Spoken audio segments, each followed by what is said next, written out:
নমস্কার। ঠাকুরমা স্বামীজি গুরুদেবের শ্রীচরণে প্রণাম জানাই। মাতৃস্মৃতি লাবণ্য কুমার চক্রবর্তী, সেখান থেকে কিছুটা অংশ পড়ে শোনাই। লক্ষ্মীনিবাসের সদর দরজায় একজন স্ত্রীলোক গালে হাত দিয়া দাঁড়াইয়া আছেন। ভাবিলাম, তবে কি ইনি মা? গত বৈকালের কথা মনে পড়িল আমার। কাল আর আজ এত সৌভাগ্য আমার হইবে কি? মা যেমন দূর দেশাগত সন্তানের আগমন প্রতীক্ষায় পথের দিকে চাহিয়া থাকেন, ঠিক তেমনি ভাবিতে ভাবিতে একেবারে মায়ের সাক্ষাতে গিয়া নিজের অজ্ঞাত সারেই যেন মায়ের মনের মাঝে ঢুকিয়া পড়িলাম।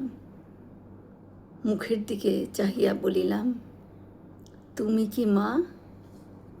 মা হাসিয়া বলিলেন, হ্যাঁ বাবা, আমি তোমাদের সেই মা। মনে মনে ভাবিলাম, তাই বুঝি তুমি জগদম্বা। প্রণাম করিতে উদ্যত দেখিয়া মা বলিলেন, একটু অপেক্ষা করো বাবা। বলিয়াই ডাকিলেন, কেষ্টলাল ও কেষ্টলাল। কৃষ্ণলাল মহারাজ স্বামী ধীরানন্দ ছুটিয়া আসিলেন।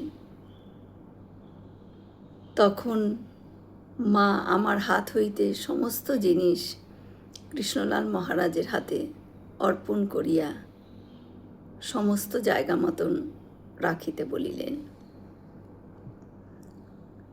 এরপর আমি আবারও মাকে প্রণাম করিবার জন্য উদ্যত হইতেই মা বললেন, এক ঘটি গঙ্গা জল নিয়ে এসো বাবা।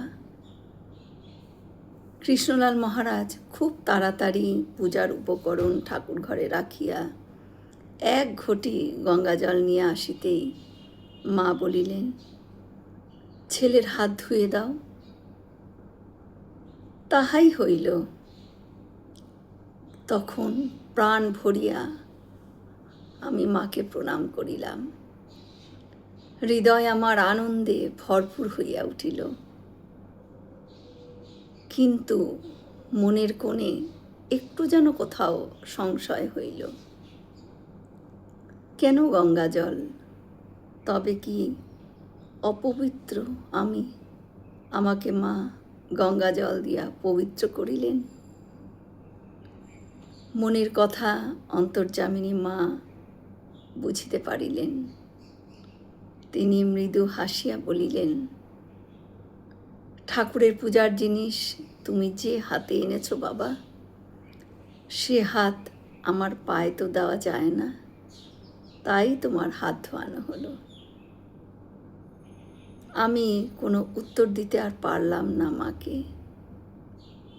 আমার আনন্দাশ্রু রাখিবার চেষ্টাও বৃথা হইল। জয় মা শারদা।